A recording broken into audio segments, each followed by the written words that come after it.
What up, OGs? We are back, episode 155 going down. 5 episodes left of this season. Boys, how we feeling? Feeling good. I know you're feeling real good. Duh. I'm a married man. Big week, big week. Show us that ring, brother. Show us that jewelry. Ooh.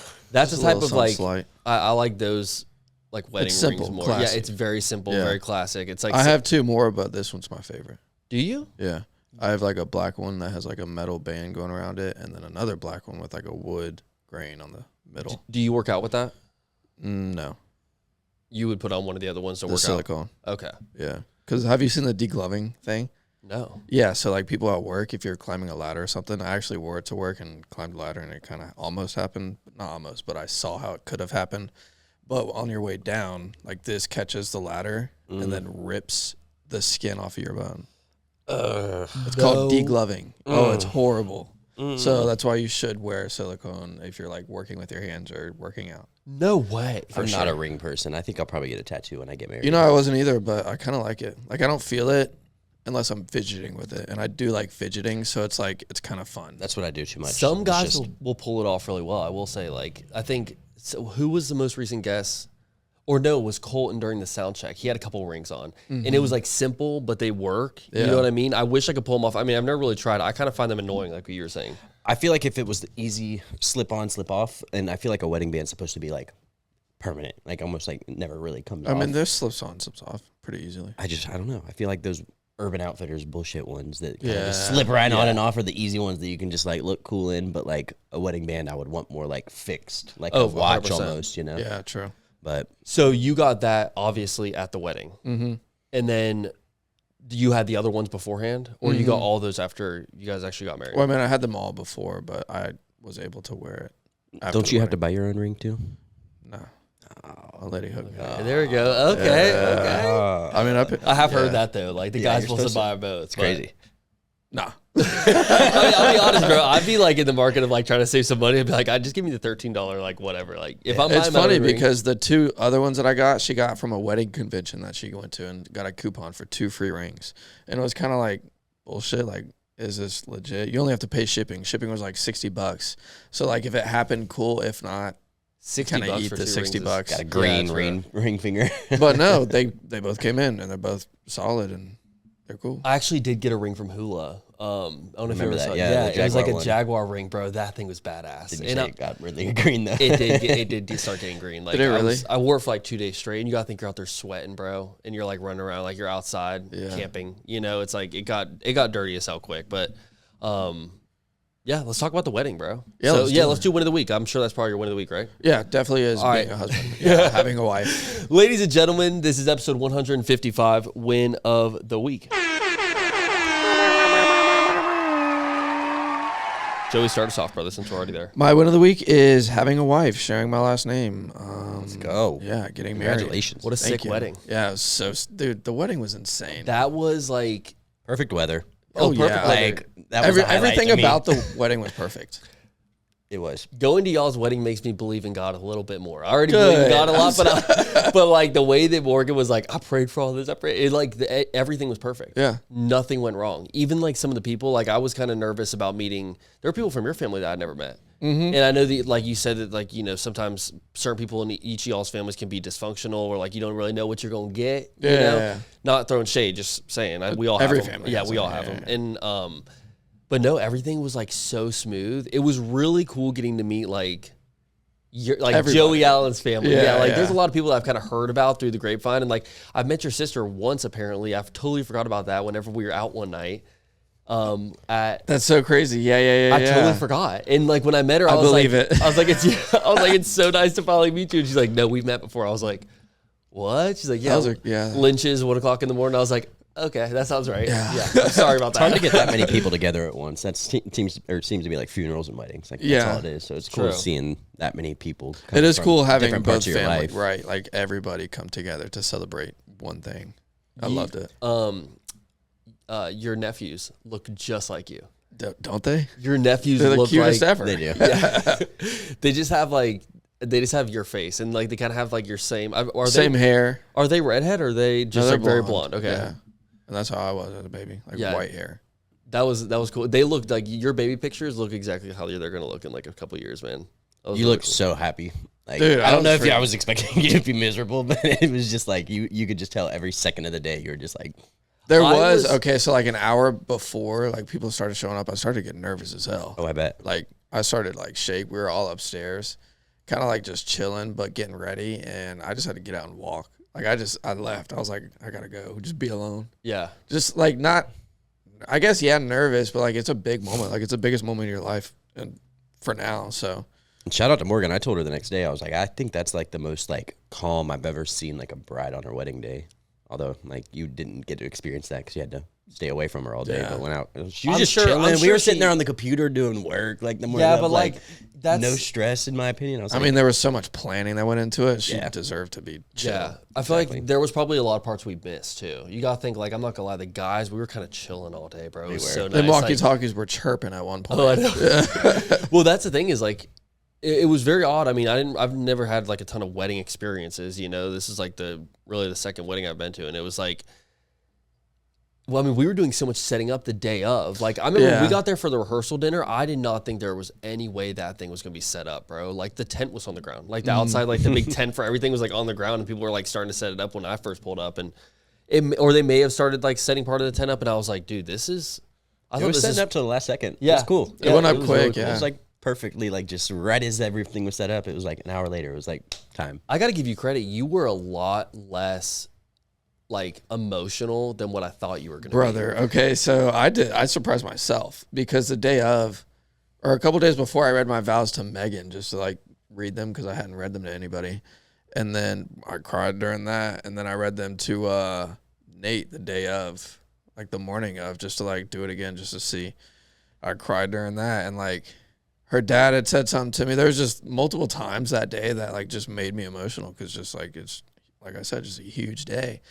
And I think I just got it all out. Like, Yeah. Because like I teared up when she was walking down the aisle, and like there's a couple moments when we were up there, but like it was just giggly, laughing, like talking the whole time. One thing that did kind of, like, I was very proud of you in that moment for like, especially when she started walking down the aisle. But this is one thing that is kind of interesting about the way that the whole like walking her down the aisle thing, because for one, it was very long. It's like she had to walk all the way from the barn over there, so it's like and they walk so slow, and so it's such a long time. But for me, I was sitting in the front row, so it's like when I turned around, I got to see everyone whenever Morgan's walking, because you had guys all kind of like catty corner, kind of like whatever, and everyone would look at Morgan for like 2 seconds and turn around and stare at you. Really? It's And always then they like would that. look back. I've never seen like, yeah. but you think about it, like I just wanted to keep looking at you because I was like trying to see what your reaction was going to be. Yeah. Come But on. like I'm looking at everyone else. I'm like looking at everyone else. I'm like, damn, like give my dude some like space. Yeah, Like this is Morgan's time. Like watch Morgan walk down. But it was really cool. I actually surprisingly got kind of nervous before I did my speech, which I don't get nervous. There was a lot of people there. You crushed your speech. Thank you very much. Megan did too. Both of y'all did. Oh, yeah. Megan But it was like surprised totally me. Megan's so serious, and it was like actually like not that yours wasn't well written, but hers was like well written, and yours was like you. Yeah. I made a ton of revisions in mine and cut a lot of parts out to just keep like the important stuff, like Keep Joey sane or like The out of 2.5 minutes. Or, yeah, like I mean, yeah, kind of like there was a couple of things where I was like I kept it in there and it was, or I took out and it was like it was just like dead space. It's like if I was trying to hit a certain time limit, I would include all this, but it was like let me just stick with the important stuff. Yeah. And like it was mostly just like to be funny, and it was like some stories about me and you. And would you say it was a OG Session sponsored wedding? Because it got shouted out like Okay. 3 or 4 Several times. First off, we're forever indebted to Morgan. the Young. vows? She said that in her vows. So not only can we not ever we were mic'd up too, so we're locked in. God. Yeah. Shout out to Morgan. Yeah. I thanked her about Morgan 30 times. Allen. Is that all right? Love you, Morgan baby. Allen. Yeah. Shout out to Morgan Allen. That was really dope that she did that, bro. I was so surprised. And everyone. That was a freestyle. She freestyled. I that. will say this. Every time that OG Sessions got shout out, like at the wedding, the crowd would go nuts. Like at the very end of my speech, I thought that was going to be like some dead space. You know what I mean? At the very end, because I had to add that in. I was like, I like basically just praising you, like how much I'm like so happy that we were best friends. It's an honor to be your best man, yada yada. I wouldn't want to host the #1 podcast in Jacksonville with anyone else. And the crowd was like, yeah. I was like, damn, I feel like I'm at the like Say it again. Grammys or something, bro. It was so sick. And then one thing that I will say, and I'm not calling anyone out on this. I know that everything was on a certain time frame, but this caught me very much off guard right before I did my speech. Granted, my speech is printed out on a piece of paper. It's done. This is my final edit. You know what I mean? And the wedding planner comes up to me and Megan, to be fair, and says, hey, keep the speeches kind of quick. Like, something like she wanted to get the food out on time or something like that or whatever. And so she's like, hey, I know you guys, got some good speeches, but like, let's just keep it quick and like as quick as possible, whatever. And dude, when she said that, I literally just like held up my paper. I'm like, this is my speech. Like, this is what you're getting. I would have just did whatever you had planned. Well, so then I started looking at it. Like, I didn't really get to see, like, hear a lot of Morgan's. I think it was Morgan's mom that went first. Yeah, Morgan's mom went first. And so I didn't get to hear a ton of that one because I was like looking at my speech. I'm like, what can I kind of like chop this up like? Because I thought Megan was going to do exactly that and go and chop hers up. But then Megan goes up there for 15 minutes and I'm like, perfect. I'm just going to do my speech. And then my dad up there trying to give his speech. Dude, shout out to Pops. I didn't realize your dad had it in him, bro. Oh, yeah. You had to get out of your chair to go help that man. Support that man. No, I will say, like, shout out to Vince. Yeah. That is a big moment for him. I cannot see your dad being one of the guys that would like, he wouldn't be super confident behind the mic like that. Super funny guy when you're one-on-one talking to him and like the coolest dude ever, but like, I could not see him getting up there and like, he tried hard. Dude, he did. He tried so He said maybe 4 words by himself. And then once you got up there, you kind of cracked a couple jokes. He got it together. He said his speech, but you could tell he was just freestyling it too. This is the thing. You can't go into that moment freestyling it. No, you cannot. You have to have it planned. Shout out to Morgan's dad though, cracking the joke at the end. Dude. That was really good. He was getting so serious, started to cry a little bit, and then he was like, yeah, you guys know not really many people know I've been battling addiction. And like everybody, you could like feel it. It was like, what? Yeah. Like, I looked at Morgan, I'm like, what is he about to say? Because we don't even know about this. Yeah. Then he was like, yeah, it's been soap, but I've been clean for about a week now. I was like, what the heck? He's like, I've been addicted to soap, and we're all looking around like, what does this man do with the soap? Like, he gave it like a cut. No, he just said he was addicted. Like, he's been battling addiction, and then he said he's been clean from soap. So that shit was so funny. But that was his speech was really good. Megan's speech was incredible. Did you see my hand whenever I was up there giving my speech? Shaking? Were you shaking? Yeah. You see my hand shaking during my vows? I did the same thing, and it was one thing I was like, it's probably just you. Like, did you notice? Hyper focused? No. Okay, because when I did the same thing in my speech, and I swear to God, I thought I was like shaking, and like you would have never noticed. Yeah. But you probably yourself were sitting there like. So when I'd hold the paper with 2 hands, I was fine.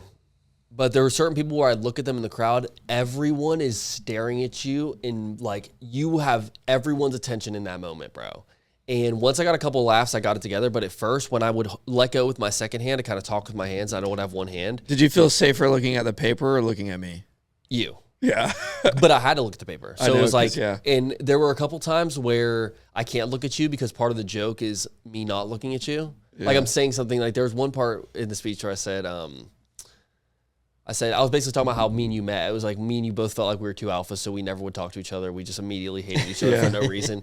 And I was like, and for example, like me and Joey just had a ton of different traits, like, or a ton of similar traits. And like, that's kind of what caused it. And like, for example, I was confident, funny, brave, handsome. I started listing stuff off and I was like, and Joey was super confident. And it just made us so like, and everyone laughed at that. That's when I got like my wheels. I was like, okay, we can do this. A little bit of confidence. Yeah. Sprinkle. And then I really friggin' boosted up Morgan in my speech too, bro. Like I gave Morgan a lot of credit in my speech too. Just to kind of make it fair, and then and Megan, she talked about you, but not like I wanted more Joey Allen from Megan's speech, but that's okay. I'm happy with any Joey Allen from her speech. That's fine. True. Yeah.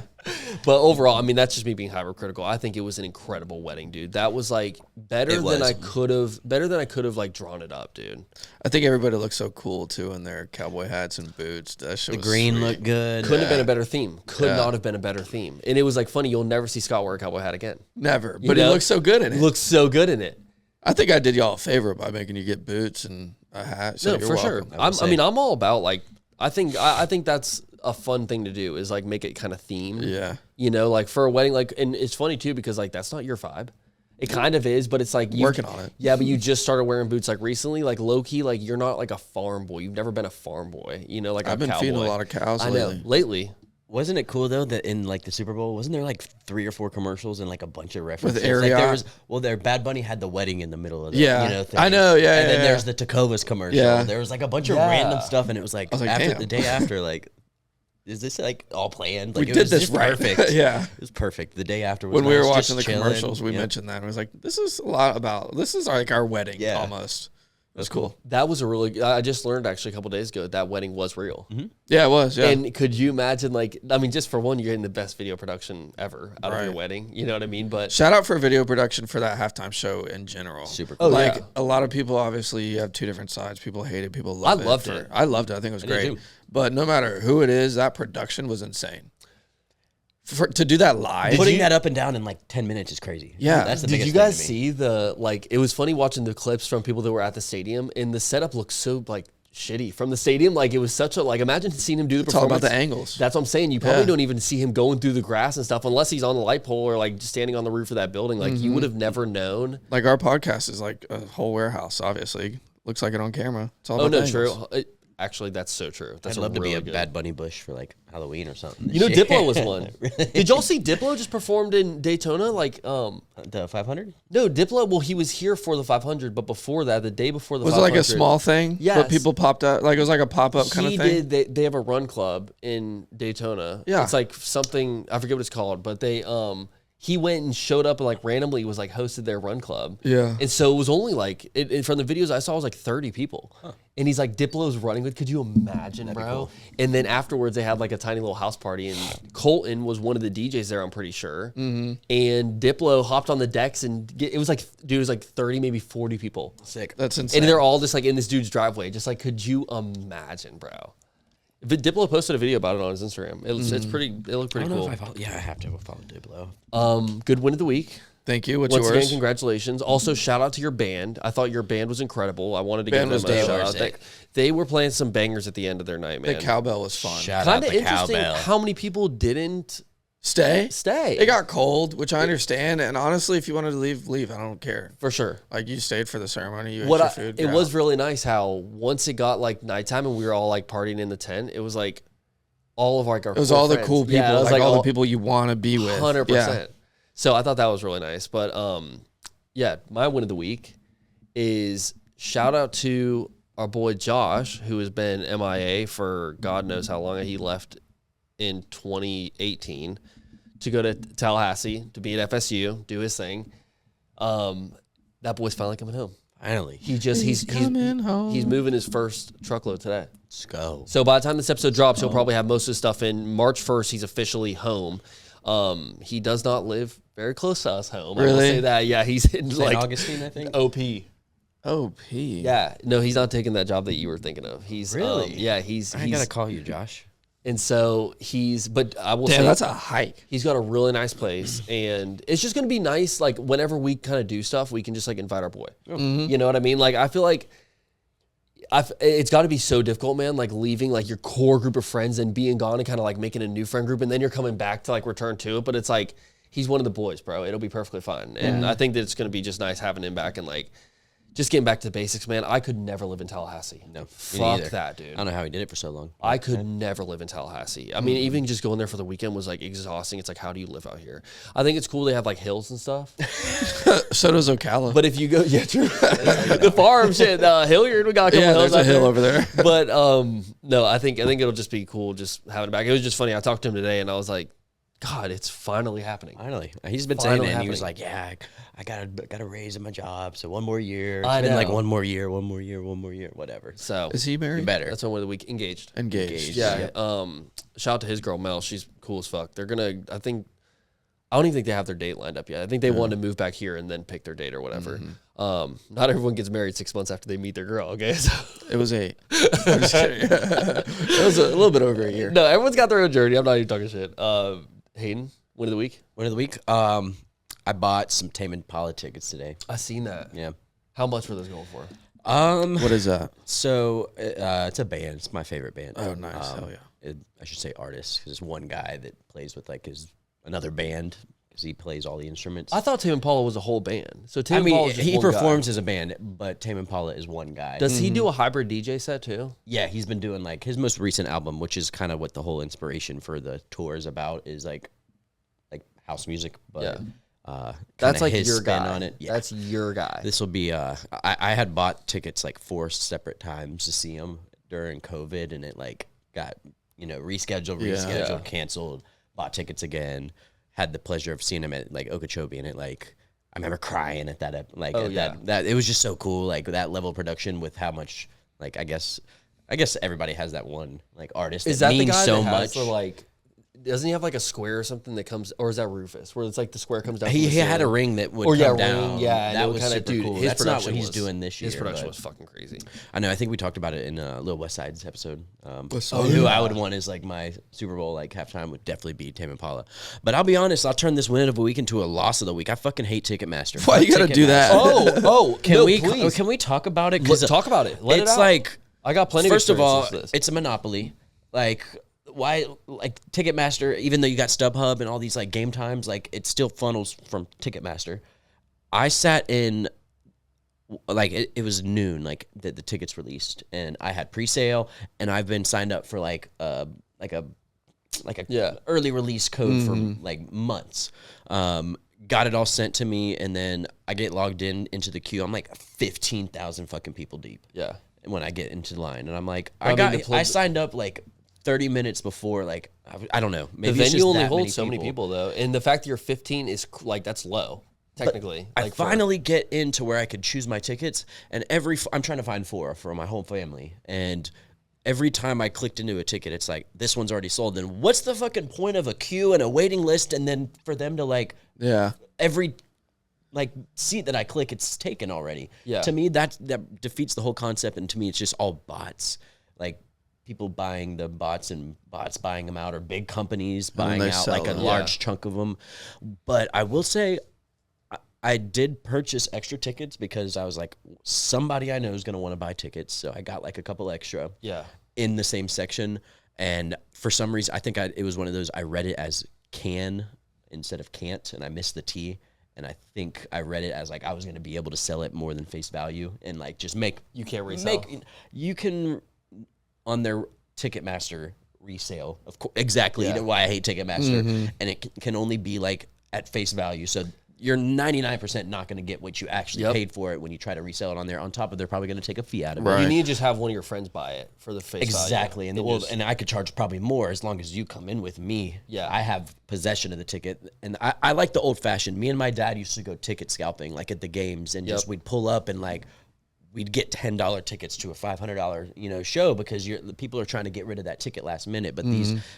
Yeah, it's beautiful, the digital ticketing and everything. Like you can have it. You don't have to go to a box office to get tickets. But I love the old-fashioned way of just having like something physical as a ticket, which is just souvenir in the end. But being able to like go and get some good deals on. Like, I used to when me and my dad were seeing ticket holders, we'd like keep our physical tickets from the Jags games and like put them in a frame for each season, and it was so dope, bro. I love the like physical ticket. I actually bought tickets to Rufus to Soul Miami. And last minute couldn't go. I paid like $500 for each ticket. And then when I went to resell them, I think it was actually on StubHub. And I went to go. Isn't that the other one, StubHub? Yeah, it's StubHub, right? And then I went to go Sketch. I went to go resell the ticket, and they sold. But the person, the day of the event, they sold for like more than what I actually paid for them. So I made actually a little bit of money. The person, for whatever reason, I couldn't upload the tickets. It wouldn't let me upload the tickets to resell them. And I'm like, I bought them through this app. I haven't even taken them out of the app yet. I don't got them like, I don't know, on me. I went through my email and everything. Damn. And I went through this whole process. I had to call like Ticketmaster because I guess they're above, they're like, they own StubHub or something like that, or like they're connected somehow. And then, oh, dude, it was a bitch. I remember I was at the beach, middle of the summertime, and it was the day of the event, and I had like, they're like, you have an hour to get these tickets uploaded, or like, you're not getting that money, and I would just be out $1,000. Like, dude. Ticket scamming, excuse me, ticket scamming is a whole other concept too that's like pisses me off about it, which makes it, I hate Ticketmaster more because it forces me to have to purchase from Ticketmaster to ensure that I get it. I think my ex and I like got scammed on John Summit tickets twice. So you went to the show? No, it was like Facebook Marketplace trying to like buy resale tickets and stuff, and like legit people take the money and then never send you a ticket. I think what happens is a lot of people's Facebooks get hacked, and it's just they've had all the same photos, their kids, like it looks like a normal ass like Facebook since 2007, but they've been hacked, and that person's just like faking like selling a ticket, and like they're smart because they're like, send me half, I'll send it 200, send me 100, never hear back. Yeah, happened to me twice, bro. Like, and I guess shame on me. Imagine, you can make some good money doing that shit. I know. It pisses me off. But shame on me, dude. Like, think about it, bro. Like, all you got to do is just, like, convince a dude you're going to give him a ticket and then claim $100 and just, like, disappear. I mean, well, I thought about it, too. If I'm, like... Scamming is so fucked up, dude. It is. Scamming is, like, it's so... Scamming makes you just have no trust for anyone. It makes you can't trust anyone. Anyone could be a scammer. Like, to be honest, bro, like, I'm still getting calls about, like, a random hospital bill just because I went to the hospital like a long time ago, and they'll hit me up. It'll be like a random bill, not even related to something I got. And I'm like, I don't even know if I can trust you. Yeah. Like, you didn't even ask for my name. Get a lot of toll ones. Oh, tolls all the time. The toll one's crazy. Because that's like something that I legit, I could see myself. I probably did run a toll. I don't care. I just be flying through the sun pass sometimes. Like, okay, I'll pay for it later. Yeah, exactly. Yeah. Sometimes I'm thinking about it, and that's the one thing. Rest in peace, my grandfather. But God, I went over to that man's house, and that man had so many like ads because he just had so many pop-ups and stuff like that from that type of stuff, you know? Oh yeah, and it's so funny because my grandparents, I'm pretty sure they got scammed out of some money because of something stupid like that too. Like dude, old people just don't like. They have no concept. It's gonna get so much worse with AI. It already has. Oh, for sure. They get Morgan. Morgan gets caught up with AI. She's like sending me shit thinking it's real. I'm like, come on. Oh, like, dude, that shit'll kill me when someone said, dude, my dad is so bad about this. He'll send me like you're laughing at this and it's fake. Yeah. Oh no, it's fake. Or you're like genuinely concerned about this and it's fake. You know what I mean? On top of the reverse, like the other day, my dad sent a video of that like big red moon over the rocket ship at Cape Canaveral, and my sister sent back like, that's AI, Dad. You should know better. And me and my dad were both like, actually, it's funny because this is a real picture. And it's like in reverse, AI is making real art seem less good. Exactly. That's fucked up. Yeah, there's not a lot of good things that come from AI, I will say. I mean, you were just talking shit about ChatGPT. I fuck with ChatGPT heavy, bro. I use it all the time, and it's very helpful. Too. But I do see where you're coming from, too, where it's like, ChatGPT has actually given me wrong answers for shit. Oh, yeah. And I trust it with my fucking heart, dude. Like, I believe anything ChatGPT tells me. But, like, there was one, I forget what it was telling me to do, and it was wrong. And I was like, you motherfucker. Oh, it was I had to take a ladder safety course. This is like a while back, and I took a ladder safety course. ChatGPT for a safety course. Well, no, I mean, yeah, like, dude, you know how it is? It'll be like, what's the name of the department that issues the ladder? You know what I mean? It'll be like stupid, like super deep dive questions. Like, I know neither of y'all are forklift certified, so you wouldn't even, I can't even compare it to that. But I am actually. Are you really forklift certified? So you know, like some of the safety courses, it's like stuff you'll, like, why do I need to know like who invented the ladder? Or like, I know. You know, like whatever. How to use a knife. Yeah, exactly. And you're like, it's just the stupidest stuff ever. And so I like went to go scan it, and I put in the answer, and it got it wrong. And I was like, well, if you don't fucking know that, who knows? like, so whatever. I am scissor lift certified. Are y'all? Okay, that's. You too? So different. I can get up there. So you can't. I can get the same stuff that you're getting, but I don't have to pick it up with my hands. I can physically go up there. You can have fun up there. I'll just get whatever I have to get and pull it back down to earth. Y'all ready to jump into this episode? Ramon Taveras today, UFC fighter, a fan favorite guest on the pod. He's been on the pod. This might be his third time on. Could be a second. I know we've tried to schedule this man like 18 times, but that's our boy. Always a pleasure hanging out with him. So yeah, do y'all boys have anything else, or you want to jump into it? Let's do it. Ready? Let's do it.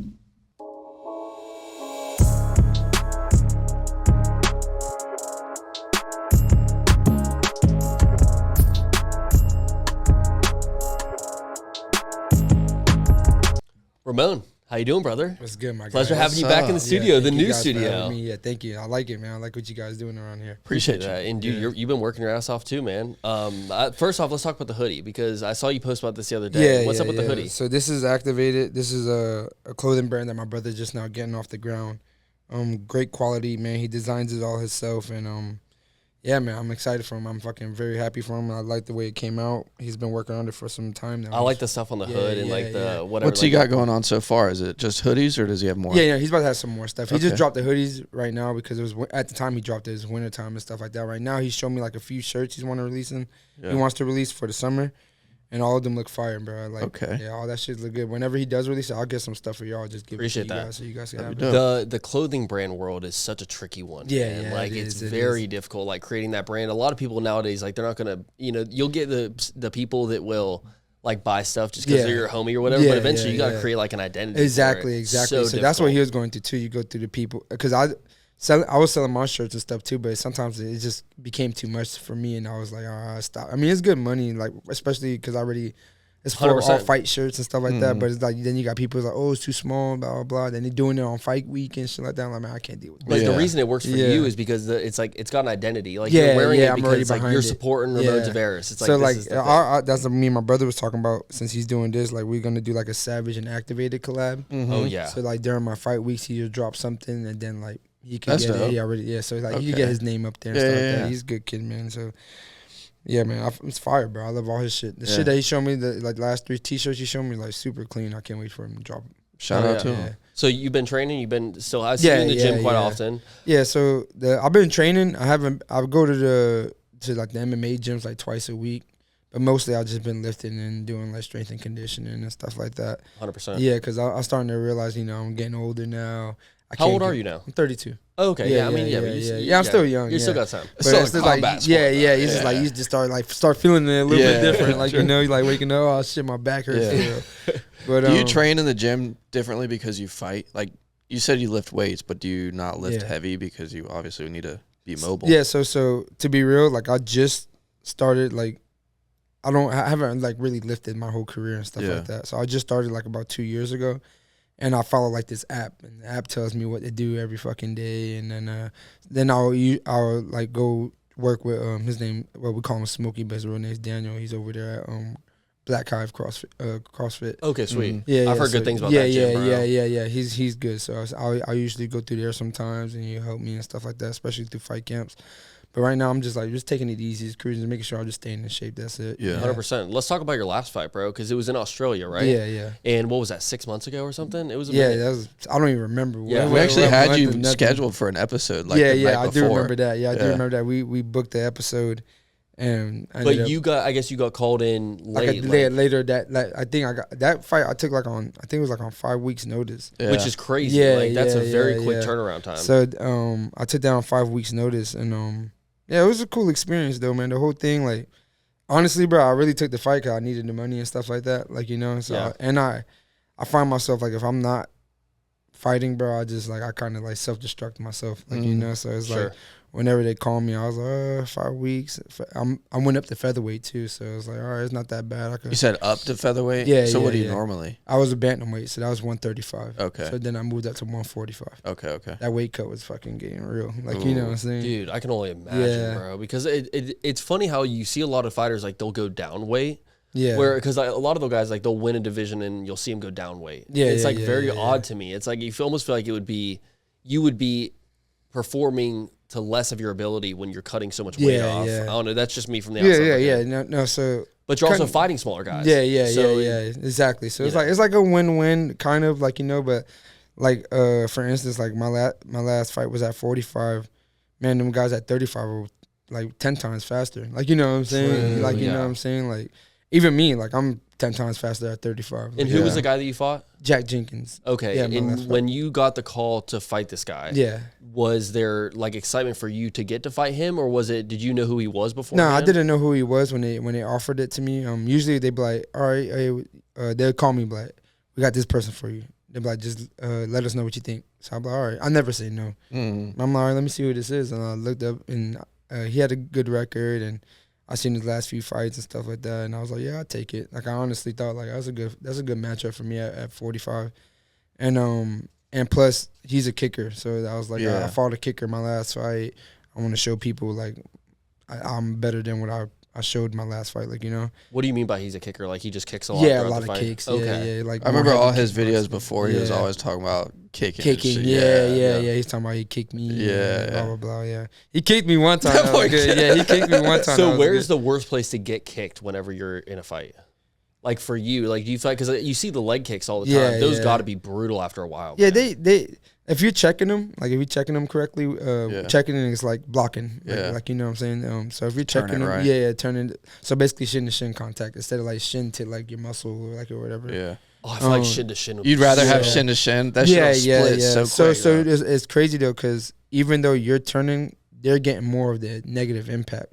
It's weird. Oh, true. Yeah. Like it's weird. I guess because like your feet is like grounded. I don't know how that shit works, but it's basically they getting the worst of it. Like you ever seen somebody break their leg? Hitting? Yeah. Like that shit happened to Anderson Silva. A good check, bro. You could fuck him up. Like you know, like, but yeah. So I see a lot of leg kicks, especially now that I'm a heavy boxer. They know I really throw kicks, like you know. So they try to take my legs and my legs away from me.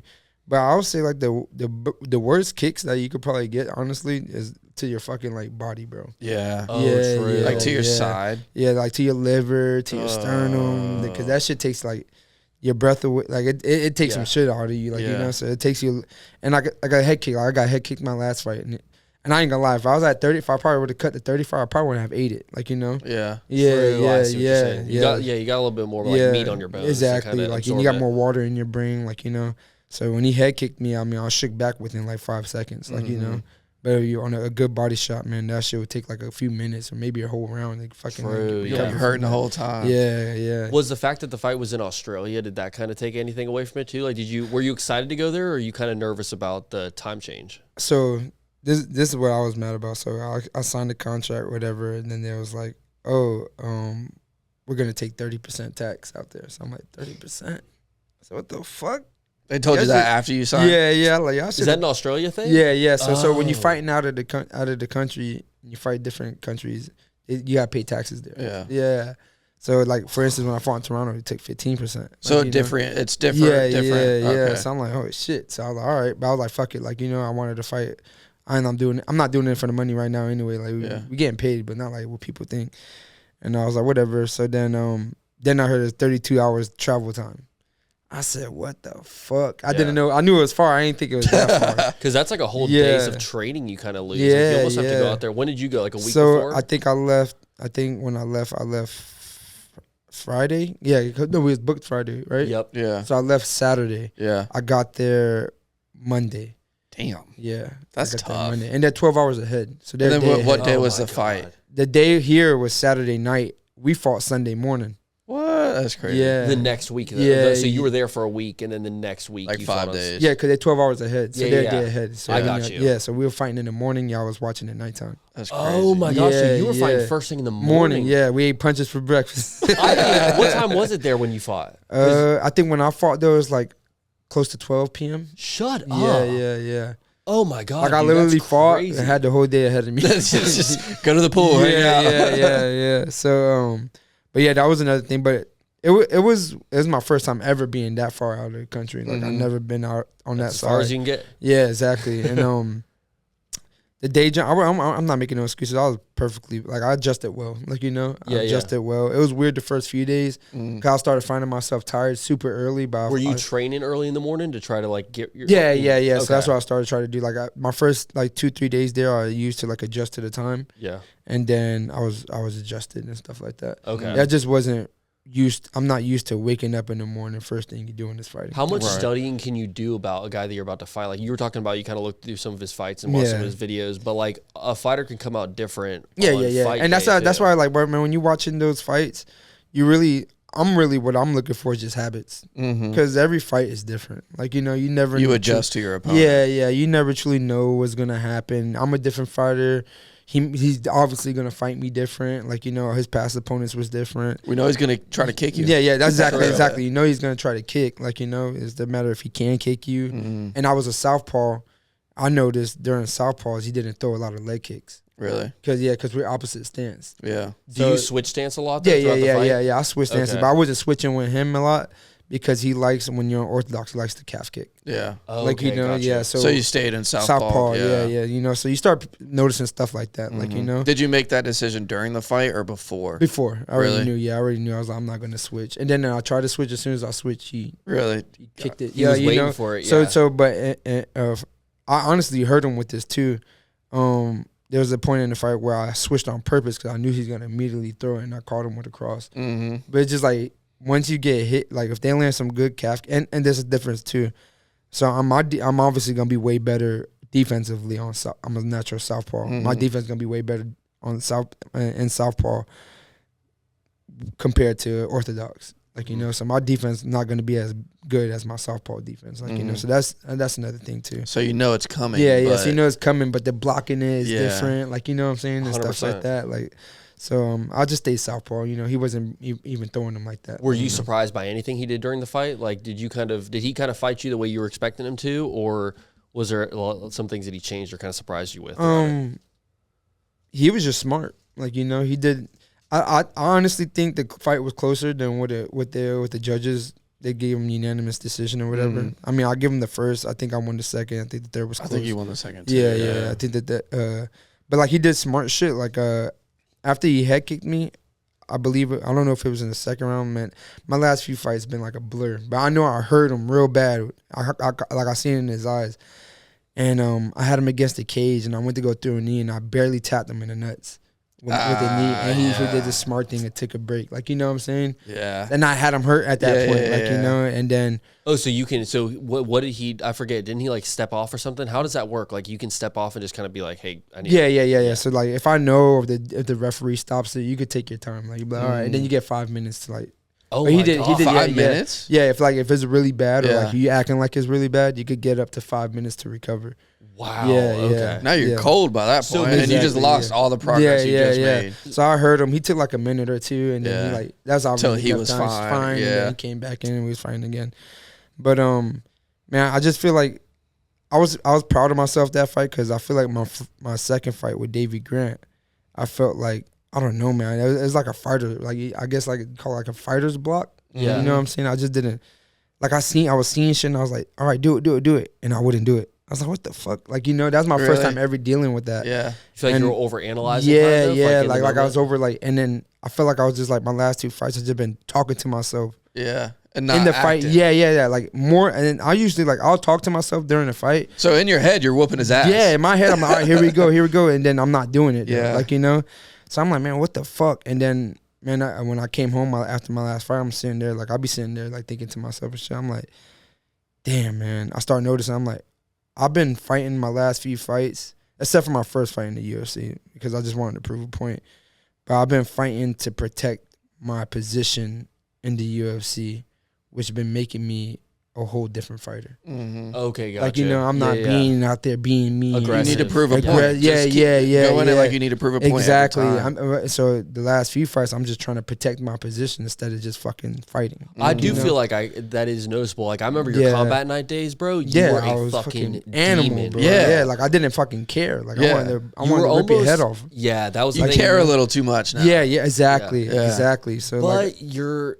Yeah, that's actually like the best way to put it. Yeah, like, Do you think you care about them? Like, you don't want to hurt them? Or No, it's not even I care about them because before the fight, I want to hurt them. Like, you know what I'm saying? It just once I get in there, see all the people there, and you just be like, man, I cannot lose. So then, like, I'm fighting not to lose. Yeah, you're like, fighting scared. Yeah. So now, like, you holding back. And, like, you trying to be more smart. That's why I'm starting to realize now I'm starting to talk to myself more, like, in the cage. Like, you know, like, usually I'll sit there and be like, all right, here we go. I'll do some shit. Like, you know what I'm saying? Or I'll see something like, all right, here we go. It was just fire. Like, Yeah. And now I'm just like, hang on, don't do it yet. He might punch you or he might catch you. Like, you know what I'm saying? Well, he's going to punch you. You're fighting. It's in the UFC. It's a fucking Hit him fight. first. Yeah, exactly. So. Who's your coach? Right now, bro, Or who was your coach for that fight? Who did I have with me at the...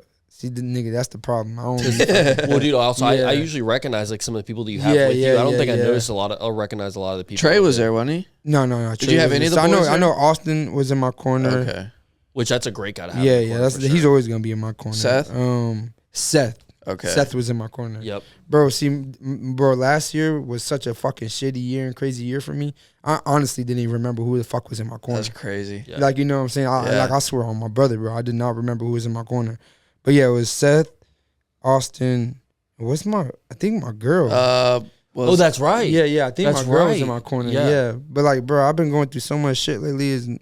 Hasn't been funny, bro. Because like, it's very difficult, like, to find that, because some of the guys you'll see, even some of the big fighters, like, they'll have different coaches. Yeah, all the time. every like, fight, they'll and go I don't through like people. that shit. Like, you know, I hate like feeling like you just jumping on the bandwagon or jumping gym to gym. Like, I was so used to that's another thing too. I was so used to having one gym, one coach. That was the Bulldog days, Yeah, right? yeah, the Bulldog days with Matt. And unfortunately, like he can't juggle a gym. Like, you know what I'm saying? Like, he can't keep a gym up. And then, man, when I first started working with Matt, we was literally training outside his front yard. Like, we'd have like mats on the ground, a fucking bag hung from the tree, and we would just train in his front yard. But I'm over them days, bro. Like, you know, I can't keep doing that. Like, you know, and I got all my loyalties to him. Like, I'll blow up in the UFC, I start making mad money, bro. I'm gonna always pay that man. Like, you know what I'm saying? Because all my fights, bro, from an amateur till I started getting paid in my early pro days till the UFC, I probably paid that guy once.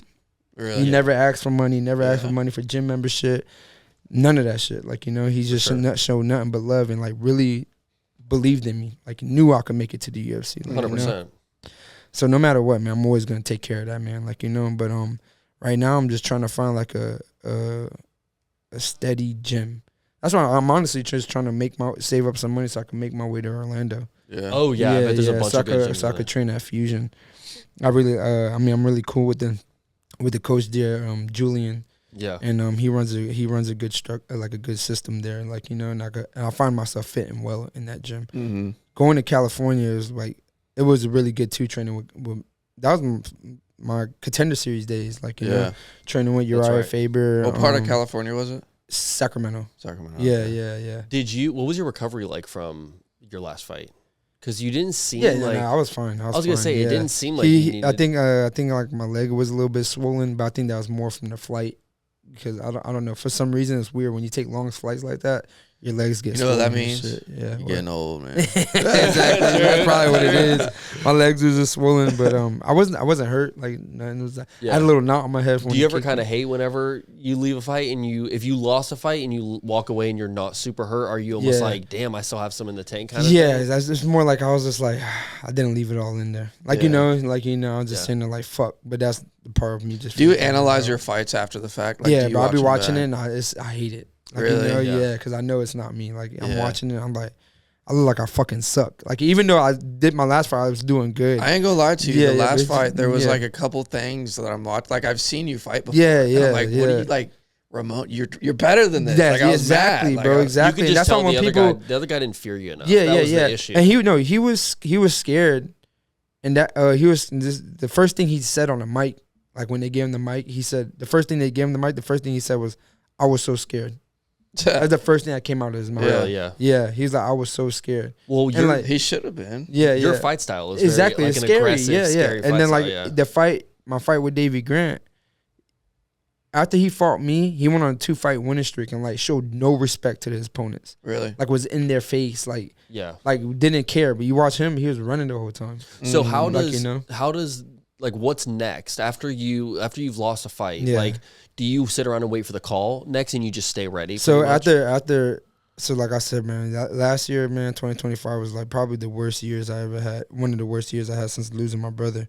So after I lost, I was like, all right, man, I went to like the worst depression. Like, you know what I'm saying? It was weird, bro. Like, I felt like my brother just died all over again. It was like super fucking weird. Like, you know, and I think it was just more like life just wasn't going as planned. Like, you know, and like I wasn't feeling the same. I'm not feeling like I got it. Like, and that's another thing. I've never been on a 2-fight losing streak. Like, you know, like damn, do I suck? Like, you know what I'm saying? Like, and then I go back and I'm like, man, hell no, I don't suck. Like, I know I don't. Like, you know, it's just like, it's a mental thing. Like, you know, it's crazy. I saw this video. I think it was either today or yesterday. You can literally decide when you're back. Like, exactly. Like you can just say like I'm so back, and like you're back. Go to the gym, you're so back. Drink water, you're so back. Yeah, like, you can. It is mental. Like it's mental as hell. Like like and you gotta think about it. I'm sitting there, I'm like, damn, bro, I haven't knocked the motherfucker out since my contender series fight. I'm not used to that. Like you know what I'm saying? Like and that's been like 3 years or some shit. Yeah. Like and then I'm not knocking nobody out in the gym because that's not what I'm trying to do. But it's like in my head, I'm like, can I still even knock somebody out? Like your fight will always be the big fight though because of your fighting style. There's always a chance for knockout. A lot of these guys that fight in the UFC, I mean, there's a handful of guys where they're not knocking anybody out. They might put your ass to sleep. But they're not. But it's not as exciting as. And that's the thing though. It's like man, like, and this is the crazy part too. It's like, man, if I was to keep fighting like I was, I know I'm getting the finish. Like know, and that's what hurts me the most is like, I know I could beat my last 2 opponents that I lost to. Yeah. Like I beat them, bro. You like never get if that. I fight them 10 more times, I'm beating them 10 times. Like you might it's get just that so fight weird, again. Like, if you think about it. Yeah. Me and Jack might meet again, like, and shout out to him, man. He did a good job of like just doing enough. Like, that's another thing I had to start learning is like sometimes you just gotta do enough to win the fight. And that's what he did. Like, I was in that bitch trying to make it a brawl, trying to fight. He was shooting when he needed to. You need to go in there like a Tasmanian devil and just like I used to, bro. Like, man. And I know I got it. It's just like, now I just got to do it. Yeah. Do you ever get nervous? Like, what's the most nervous part, like before a fight? Like, is it that walkout? Dude, I'd be shaking my boots during that walkout. That's the worst part. That's the worst. Holy it's not even the walkout. The walkout is more like, all right, we're here. Like, you can't turn around now. Like, it's sitting backstage knowing that you're next. Yeah. True. That's the scary part. You ever get shaky? Like, nah, thank God I don't get shaky. But like my heart will start beating fast. My palms will start getting What do you sweaty. do to kind of calm yourself in those moments? Like, I start hitting mitts and shit. Like, doing anything to like keep my mind off of it. Like, And then, man, it's the worst though. Cause like you be sitting there, you be like, all right, I'm 5 fights before I come up. Then it comes 3, then like 2, then you like fuck you back there. It hits you. And then you sitting there, then you don't know when that fight's gonna end. Watching any of the fights beforehand, like, because I'm sure whenever you're watching the fights like before yours, right? Yeah. And so as you're watching them, are you ever like, damn, I thought that guy. And that's the worst too, because sometimes you be having people in your like where you. In your little work section that's coming back with their head down, they just lost.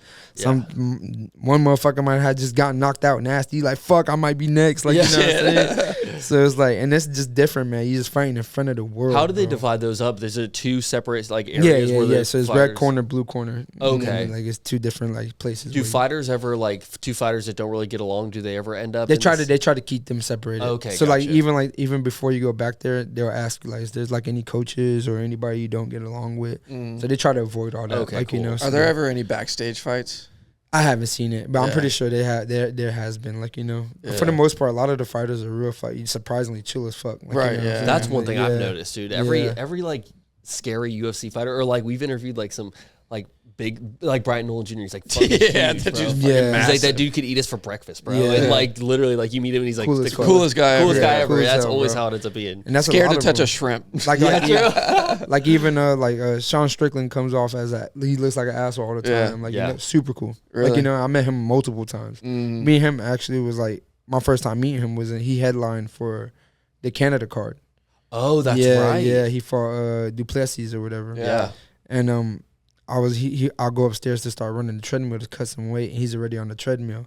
So I'm like, damn, I should get next to him. I was like, nah, let me not get next to him. I went like 3 treadmills down, and I get up there, I start running, and he started talking to me. He was like, it's time to get the hard part over with, right? I'm like, oh shit, he's being cool. I'm like, yeah. Yeah. So then he got done. I was like, yo, I can take a picture. He's like, yeah. And then we started talking about Austin. He knew Austin.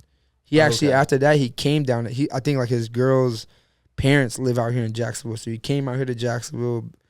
Worked with Austin, all types of shit, and That's then cool. I seen him like a few times after that too. He's super cool. His fighting style is really interesting too, because it's like so odd. Like, he will beat the living hell out of somebody. And that's the thing. Like all his, and it's not like he got punching power. Like he just hit you so many times. He just put it on you. And you, I don't think you can't knock him out, bro. Like he's just so he's like tough, bro. He's tough, guy, man. Like he actually fighting this Saturday. He fights this Saturday. Who does he fight? Hernandez. Okay. Yeah, and Hernandez is a beast too. What would you do if they call you to be on the White House lawn card?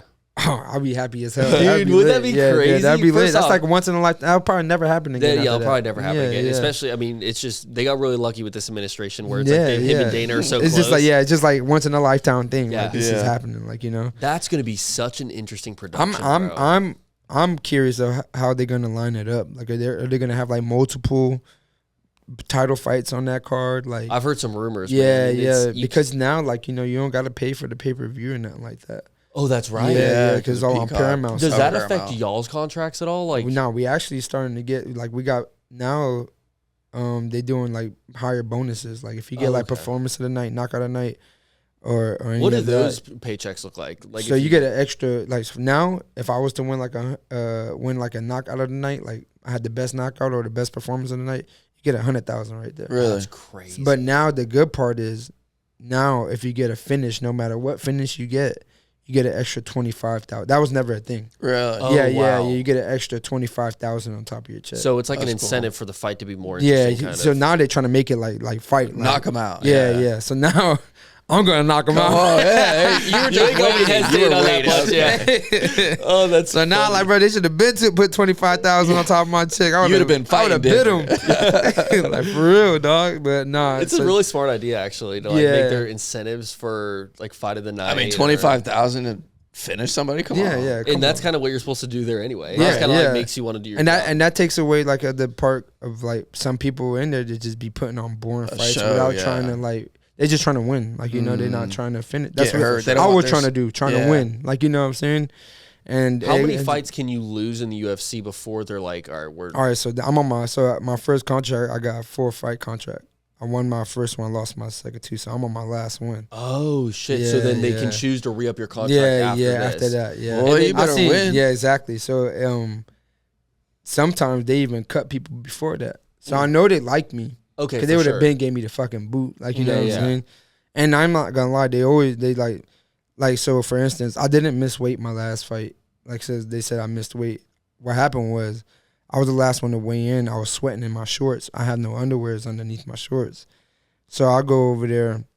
I try to weigh in about like I need a box. Like the box is the shit that covers you. Mm-hmm. Oh yeah. So the Australian administrative was like, no, you can't use the box, blah blah blah. I'm like, what the fuck is going on? Like, what you mean? They're like, hurry up, and get on stage. I was the last one to get on, so I weighed in. I was exactly a pound over. So they said I missed weight. So I'm just sitting there. At that point, I'm like, you know what? Fuck it, whatever. The fight's still on, like whatever. And when you miss weight, they take 30% of your purse too. So right there, that's like 60% of my purse. Oh my god. Yeah, like, shit. Why are you even there fighting? At this exactly. Point? So but I don't even care because I fought less for fucking combat night and shit. Like true. Oh no, 100%. Yeah. So I sat there and I was like, all right, fuck it, whatever. And then I started looking at the weigh-ins. They let my opponent use the box. So I'm like, what the fuck? So now I'm tripping, like, you know what I'm saying? Because I remember I don't even watch the weigh-ins. I watched it, like, I was watching it while I was sitting in the back. So I started tripping. So I had to my manager. I'm like, yo, they told me I couldn't use the box. Like, they let him use the box, blah, blah, blah. So before my fight, I'm getting ready. And one of the people that run the UFC, other than Dana White, came up to me. He was like, hey, that wasn't our fault of what happened. Don't worry about the 30%. We're gonna cover it. Okay, nice. So they showed love, like, you know. And then even after my fight, his name's Mick Maynard. But then it's still out there that you missed weight. Yeah. Bullshit. That's what my girl was tripping about. She like, it still looks bad on him. Yeah. I'm like, fuck it, whatever. Let them think whatever they want. As long as I gotta pay that shit, I'm good. Yeah. So then even after my last fight, he came back after the fight and would tell me like it was a good fight, like, you know. So they came back and showed love. Like they're showing like they like me. They want me. I know they want me to win. Like, you know. And I don't want no sweet matchups. Are you gonna be like a little bit more picky on? Are you still taking any fight they give you at this point? Yeah, like especially now. Okay, yeah. Where I look like saying no this time, like, you know. No, true. Yeah. Like, you know. So I'm always gonna pick a fight, and it's never not a fight where I don't go in where I don't think I could win. Yeah, like, you know. So it's like, well, that's the thing is there's really no one. I mean, at least from my knowledge, like there's guys at 145 that are kind of scary because that's what you would want to fight in, right? Yeah. And there's guys in there that are kind of scary, but they're so high up in the ranks that it's like, you got to get through there. Yeah, first, exactly. Like you're gonna see. And don't get me wrong, there's like 2-3 fighters that's on the come up at 45 that are good. Like, you could tell they have it. Yeah, but honestly, like, I think I might fight one more time at 45 and then go back down to 35. Really? But I just got to make that decision of, like, do I really want to, like, really start sticking on a diet? Yeah. To, like, out of camp. Like, is there anybody you would call out on the 45? that you would want to. Because it's there's no names at the 45 like there is at the 35. True. Got you. Okay. So, is there anybody in general that you just want to fight? Bro, like I would like to fight. I forgot his name, but he just fought in the New York card. He was hyped up and. Like I was telling like everybody, I was like, bro, he's just overhyped because he got into the UFC, knocked 2 people out nasty. Then he went and fought on the Madison Square Garden card, fought some guy that took the fight on like 3 days or 2 days notice, and the guy beat him. Damn. Beat his ass, actually. Like, you know so how does that work? Like, if it's 3 days notice, like, would you accept a 3 days notice call? If I'm close to weight, yeah. True. Like, you Wow. know, yeah. So the dude like close to weight was it? The dude actually, I think, like fought like 2 weeks before. Mm-hmm. So he was kind of so he's already fit already. Yeah, and stuff like but that. that's still like we're talking about. You just fought 2 weeks ago. Yeah. I know. You still. But then if you lose to that guy, then it's like, damn, you really are overhyped. Like, yeah. Because like even if he would have beat him, it's just like, all right, you beat a guy on 2 days notice. But the fact that the guy came in there and like beat your ass, he had a full camp. But I forgot. I think Malcolm Wellmaker. Malcolm Wellmaker. Well, yeah, him. That's the guy that was. Kind of but there's like a few people at the 30. This it's crazy because like I was watching you guys like a hawk at the 35 division, and like now I'm at the 45 division. There's like I've never really been paying attention to it because it's not nobody who's really been catching my eye. Really. So I just like to steal like those, and I feel like those people, the people at 35, like the 35 division is deep. Like, you know what I'm saying? What kind of like key things are you going to do for your next fight that are going to, like, just preparation wise? Like, what kind of things are you going to be doing different compared to leave Jacksonville? Like, you know what I'm saying? Leave the distractions behind. Like, you know, doing the shit I should have been doing. Like, you know, like, don't get me wrong. Like, I bust my ass out here. Like, I don't go out and like, when I'm in fight camp, I don't go out and it's just, I'm not getting that high level work that I need to be getting. Sure. Like, you know. And most of it was just like leaving my kids behind, leaving my girl behind, about like whatever the case may be. But like now, like she just lost her job, and I'm just told her, like, yo, don't even worry about working. Yeah, put the load on me. Okay. Like you know. Yeah. 100%. And then she was like, oh, I'm getting. Like, don't even worry about it. Like you know, because I find I find myself doing better when you have to. When I have to. True. Like when my back is against the wall. Like right now, I already know I'm gonna win my next fight. Yeah. In a nasty fucking way. Good. Yeah. Because my back is against the wall. Like, you know. You have a point to prove. Yeah, I got a point to prove. I'm on my last fight. My girl just lost her job. Like, you know, but her losing her job give me the benefit of leaving. Yeah. Because then she could watch the kids. I ain't gotta depend on nobody to help her with the kids and stuff like that. So I'm actually happy she lost her job. Like, you know. Yeah. Granted, blessing in disguise. Kinda. Yeah. Granted, like it was in a fucked up ass way, because it was So I know y'all seen me posting, always posting about the Silhouettes Daytona or whatever. Yeah. So she was the manager there, and me and the manager was like, he was like my best friend, bro. And then, long story short, he just did some green shit and fired my girl. Like, you know what I'm saying? So, like, and I made her quit like a government job. Also, you were making that, you were blowing that place up, bro. I was over there showing mad love, like, you know. And don't get me wrong, he showed love too, like, you know. But I wasn't getting paid like to keep like showing love. Other than the fact, there's a lot of fighters and friends that he thought I was friends that would be there for the situation and then never talk to him again. Like, you know, I honestly cared for the dude and had my love for him. I still do, and that's why it hurts my feelings. Like, you know what I'm saying? But 100%. Whatever. Long story short, you did me a favor. You fucked me over. You fired my girl. Show must go on. Like, you know what I'm saying? 100%. And I'm happy she lost it now, because now it's like I could focus. Like, you know. Yeah. So now my like I said, like my back is against the wall. You perform better with pressure. That's exactly.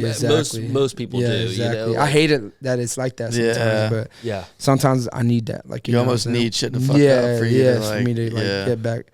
How do you like prep yourself to get angry at an opponent, or maybe not angry at an opponent, but like how do you prep yourself to be like, I want to fucking hurt you, I want to knock you out? Just knowing, bro, that like this is my only, like for me, this is the only thing I know how to do. So if I don't make this shit happen now, I don't know what else I'm good at. Like, you know what I'm saying? I don't know what else the fuck like what I'm gonna do, go get a regular job. Like, you know what I'm saying? Oh, like, it's gonna be such a hard transition. Yeah, exactly. Like, you know, and you should start beating everybody's ass. Yeah, like, professional ass beater. But it's the truth though. Like, I don't know anything else. That's me and one of my good friends, Gerard, talk about all the time. He's like, it's time to start thinking what you want to do after fighting. Like, you know, and then all I could think about is fighting. Like, you know? That's good though. I mean, at least you know, that should be the problem. Yeah. I'm like, I'm gonna just keep fighting until I bump into some shit. If you had to pick a dream job right now, what is it? Besides fighting.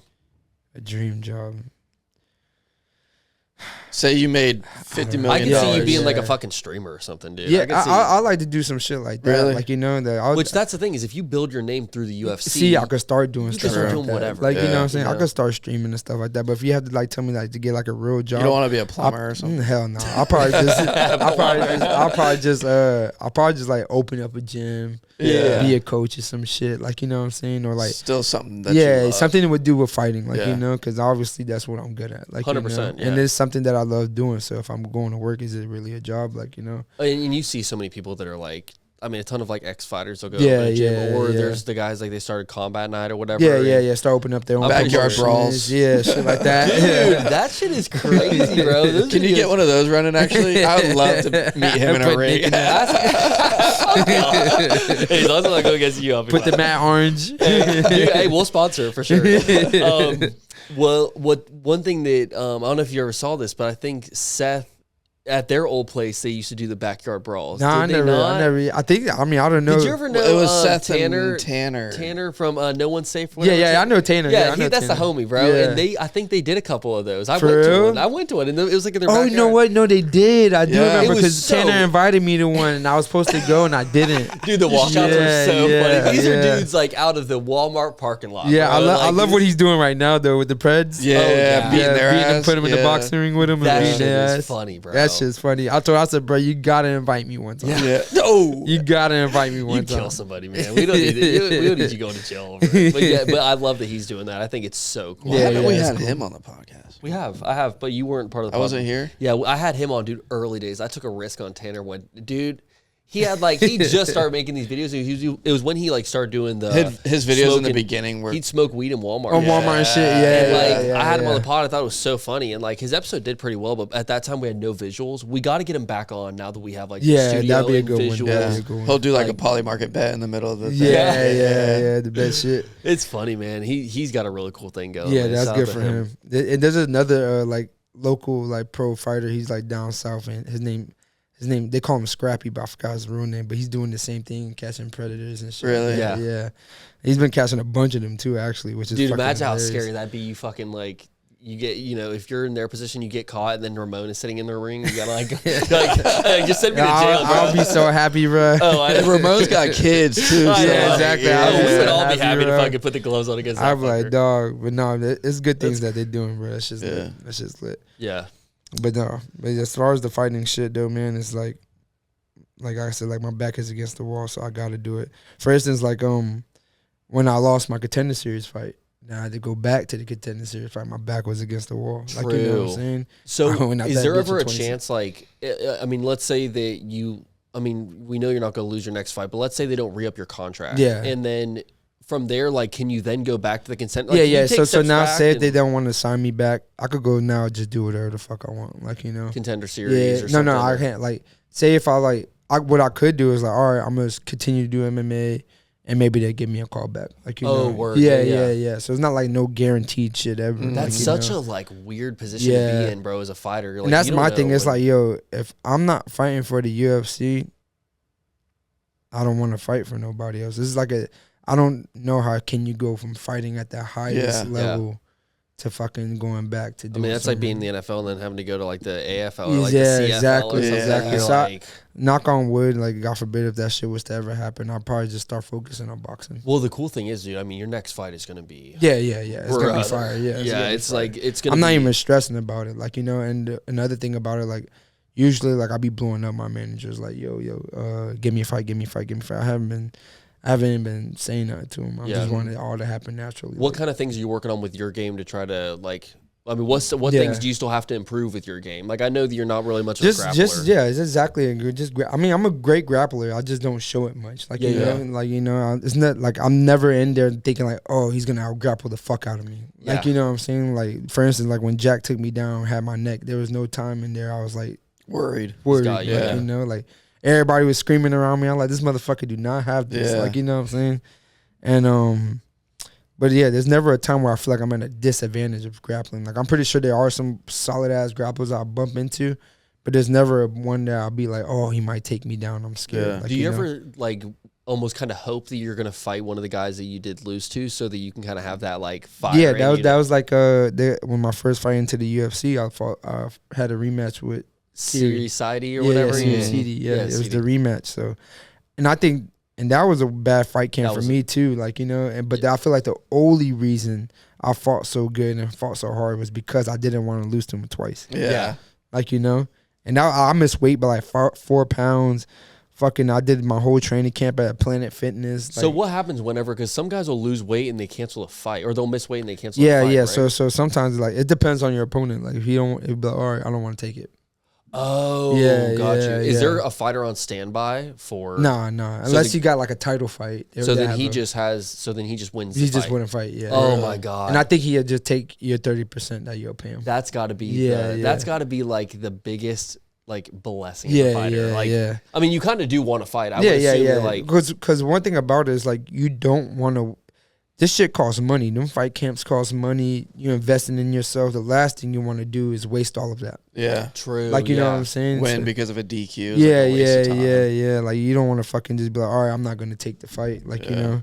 Are you kind of aware of that when you're in the ring? Like, okay, there's certain things that will, like let's say, I mean, there's nothing you can control. Like if you accidentally poke a guy in the eye, Yeah, and, you can't like, control it's that. DQ, Yeah, you can't control that. Can't like, control that. are you thinking Yeah. about that in the ring? You're like, okay, let me clip his face, nah. but you're just aiming for the head. You're Yeah, just like, yeah. fucking, No, I'm not. Yeah. And most of the time, the eye pokes was when some motherfuckers You're like, doing stop, this. yeah. True, yeah. I don't ever do that shit, so Yeah. I'm never like worried about it. If anything, the worst thing I'm worried about is like breaking something or hurting myself. Like, you know what I'm saying? Yeah. Because I dealt with broken hands and shit like that. Like, you know, and you just gotta fight through it. True. Yeah. The one thing that is like, you know, we were just talking about how it's like you got to just not think and just fight. Yeah. But you see so many guys, man, they'll get injured in the first round. Yeah, or like they're yeah, hurt in the first they're round, hurt. and you're like, it's just so hard to watch. 'Cause and that's you're why like, fighting oh, is so God, beautiful though at times though too, especially because like you could get hurt and win a fight still. And you just have to go through that adversity and find a way and pull it off. Like for instance, like I broke my hand when I was fighting for Combat. I broke my hand within like the first 30 seconds of the first round of one of my fights. And this was a fight I came back from losing on the regional scene. And I broke my hand in 30 seconds, bro, and I beat the shit out of this guy with one hand. Did you know it broke when it happened? Yeah. No. So I never broke nothing. Really? So I hit him, right? I hit him, and it felt like half of my fist was missing. So I was like, what the fuck? Like, but it wasn't hurting because you got the adrenaline punch. Yeah. So I'm like, all right, whatever. I was like, I'm gonna just hit him again, see what happens. The second time I hit him, it hurt. So I was like, yeah, this shit's broken. And then, like I said, like I switched. So all I just started doing was switching a lot. And after the fight, I broke his orbital bone, all types of shit. Oh, I beat his ass with one hand. So after the fight, so you can go watch it, bro. It's me versus Yeah, let's call him out. Fuck, I forgot. He's like his having name. dinner with his kids right now. Like, let's call his fucker out. I know his nickname. Remember 10 years ago when Ramon beat your ass He with has one hand? But I know his nickname was like Coconut, but I forgot his real name. His eye looked like a coconut. Yeah, Like yeah. coconut head when you was finished with him. So after we got done fighting, like I shook his hand or whatever, and I was like, "Damn, man!" I said I see why they call you Coconut. You broke my hand with that hard ass head. And he said, "Hang on, you broke your hand?" I said, "Yeah, I had one hand the whole fight." He said, "Bro, I thought you had two." And I only had one hand the whole fight. So you just gotta. It makes it great sometimes. Like, you're like, yo, I just pulled this shit off. Like, how many people? So you could pull broke it your off? right and you were hitting him with lefts. Lefts, yeah. Thank God. Like, Do you it's feel my good non- with your left? So it's weird though. Like, I'm southpaw, which means I'm left hand dominant. Oh, okay. But I feel like my left hand just like that, just the power shot. Yeah. But I feel like my right hand is just faster. Quicker, yeah. Whenever Yeah. you, like, let's say you get to take, do you ever see the punching machines, like at a bar or something? Yeah. What hand are you hitting that machine My with? left hand. Okay, got you. Yeah, Okay. Really? Yeah. Yeah. So Yeah. I see. But if you're going to be piecing somebody up, you want your right hand to be kind of, I got you. So, That's but I interesting. think that's just the way I worked it out. Like, Do you because- jab with your right and hook with your left? Yeah. But See, I could beat your ass. I know you should. I know you should. Yeah, no, but so like people, and that's a thing. Like a lot of fighters, they develop like favorite punches or like their go-to punch and their go-to setups. Like, so like you were saying before, when you watch it, and you can watch if they're doing it more than once and they continuously doing it throughout the fight. You be like, all right, that's his thing. Yeah. Like, what can I do to counter that thing or For prevent it from happening? Like, And you probably know that going into the fight anyway. I mean, every fighter's kind of got their style. Yeah, It's like yeah. very few people I think that are like really blessed at both. You Exactly. know? Even Connor, he was like so elite, but I mean, that's a stand up like yeah, punchy kind of guy. exactly. And that's the thing, man. Like, that's another thing. Like, it's crazy, man. Like, I'm 32 years old, but I'm just like, if you really want to go far in this game, you have to live it. Like, you know, you have to do this shit every single day, breathe it. Like, you know what I'm saying, live it. And it's crazy because when I was doing that, I went on the craziest run and got into the UFC. Mm-hmm. Like, you know, and then, like I said, man, I think I said this shit on your last episode. It's like, I was so driven with a one set mind to make it to the UFC for my brother. Like, you know, that was all I wanted to do. Like, you know, and for some reason though, in my head, like I was like, yo, when I get there, everything is gonna be better. Like, my family's gonna be like, I thought this shit was gonna change my life. Like, you know, like I thought this shit was gonna fill that hole I had in my heart. Like, you know what I'm saying, and shit like that. And once I got there, I started to realize, like, man, it's still the same shit. Like, you know, like, but you still got to keep working for that next fight. You got to keep exactly your, like, that like hunger mentality. you climb one mountain just to look up, and there's another one. Like, you know, and But you get stronger every mountain. exactly. Ooh, exactly. there he That's a good goes. one. There he That's a good one. You goes. get stronger every mountain, and that's the truth though. Like, you Are know, you on any peptides or anything? Like, do you take any like kind you of can't, like? you can't do that. They still test. Like, they just came like to my house like 3 weeks ago to test me. Really? Oh, really? Yeah. Oh my god, I thought it was just when you get a hell fight no, call. Or hell whatever. no. They test you. Damn, that's outside the camp. crazy. Yeah, everything. What does the test look like? Like when they come to you, do So they sometimes they just take blood tests or they take urine. okay, gotcha. Yeah. And so they just knock. You Yeah, don't even see so them like coming. right now, like I have to let them know my every move. Like if I'm out of town, I gotta tell. So like it's like I don't do it myself. Yeah. It's like a person that do it for me. You could do it yourself. That should take too long. So I'll be like, yo, I'm gonna be here at this time. Like I'll be out of town till this day. But it's crazy. They want the address you're staying at out of town. They want the address you're in town. Really? Times they ain't playing that shit. Yeah. Is it even like down to like if you go to dinner, you gotta tell them, or just like leave town? No. You just be like at this house. Like there's times like, well, for instance, bro. Oh, listen to this shit. For instance, one time where I caught staph infection in my leg. Yeah. I mean, I was getting ready for the fight in London, the one before I got shot at. Okay. And then I'm sitting in the hospital, bro, with a fat ass knee. Like I got bad staph. They called me. They was like, oh, we at the house to test you. And I'm like, well, shit, I'm at the hospital. They was like, which hospital you at? They came to the hospital and That's tested me. crazy. Wow. Yeah. Damn. So you can't. So the reason they want your location is so they can test Could you test you whenever. pop up whenever. Yeah, That's yeah. So they're like, crazy, no bro. way, like you're cheating. Because And I've always kind of thought about that. Like if you were in the UFC and like you're gonna be like 6 months to your next fight, like why not take like a little round of like steroids just to Yeah. get Put 10 pounds on real quick. just to get like ripped. You know what I mean? And then, thank God, bro. Like I never did none of that shit. Yeah. Like Yeah. you know, like I just once I got into the UFC, I started taking like proteins because they provide all of that for me now. Right. True. So yeah. they gave me like they send me a box. Like I could go online and like and get like vitamins, protein, all that shit, and they'll send it to me. And all their shit is approved. Like you know what I'm For saying? sure. Yeah. So that's another thing. Like you gotta be careful. Now I gotta be careful with buying shit from like GNCs and stuff. Yeah. I gotta make sure they're approved. Like sometimes I gotta take pictures and send it to them. Like, That's yo, is this crazy. okay to take? And Yeah. then they'll look up the ingredients. I'm like, yeah, it's fine. Yeah. Wow. Yeah, dude, yeah. So that's they, crazy. Yeah, so they ain't playing that shit. Like, and so thankfully, like I never did. So They don't ever drug test yeah. for weed, do they?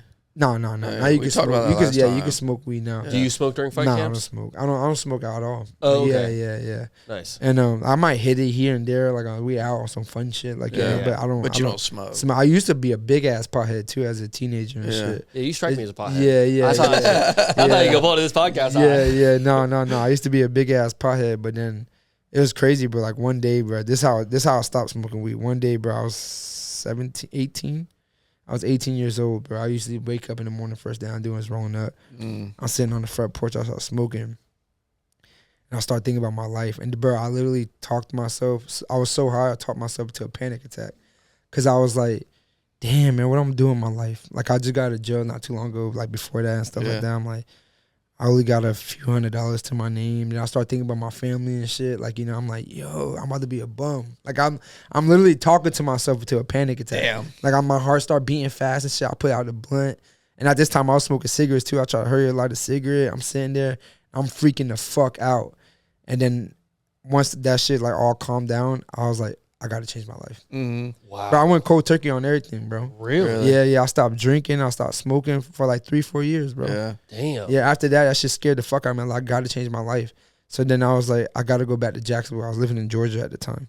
I was like, I gotta go back to Jacksonville. I'm gonna start fighting. That's when I knew, because I always knew, bro. The first time I ever walked into a boxing gym at the age of 15, I knew this is what I wanted to do. For sure. So when my mom kicked me out and moved me to Georgia with my dad, I was doing whatever the fuck I wanted, which was bad, bro. I was like robbing people, breaking into houses, doing all types of shit, bro. In and out of jail all the time. Yeah. Really on some bum shit. Like, like what people think is cool these days, bum shit. That's all that shit is, bum shit.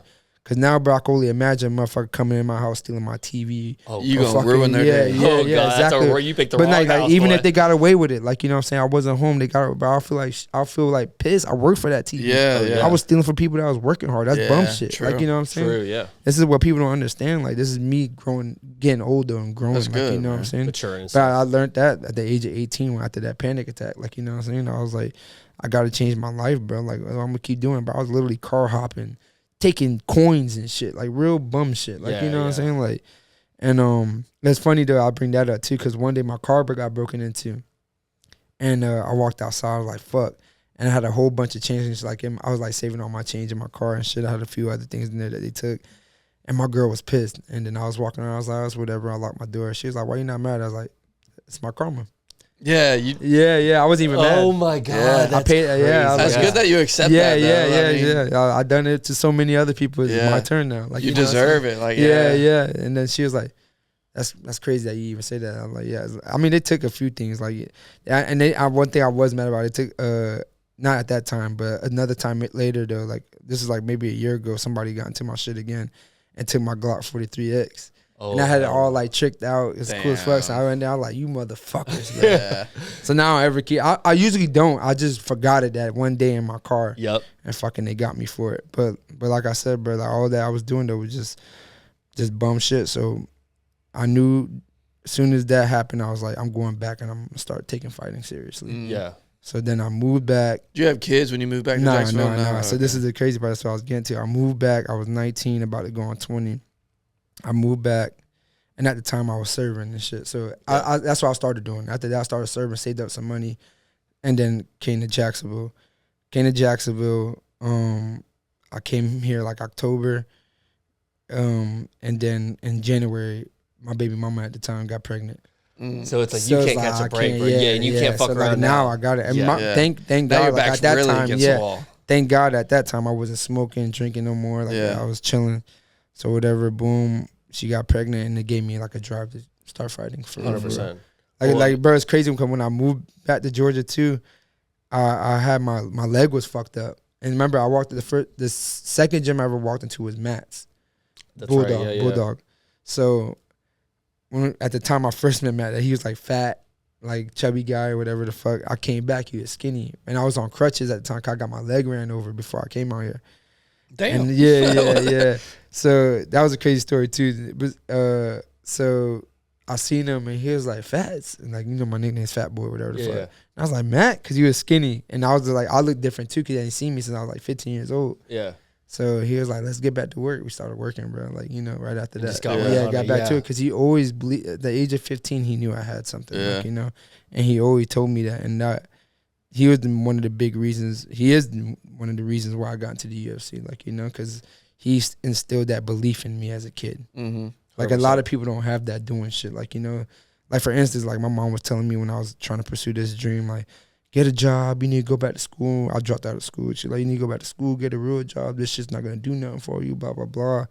A lot of other people around me telling me the same shit. And there was only 3 people in my life that believed in me. And that was my brother Gabriel, that before he passed away, Matt, and my stepdad. Wow. Like, knew I could do this shit, you know? Yeah. And those only 3 people. You only need a couple. Yeah, you only need a couple. Yeah. You only need one. Like, you know what I'm Yeah, saying? for sure.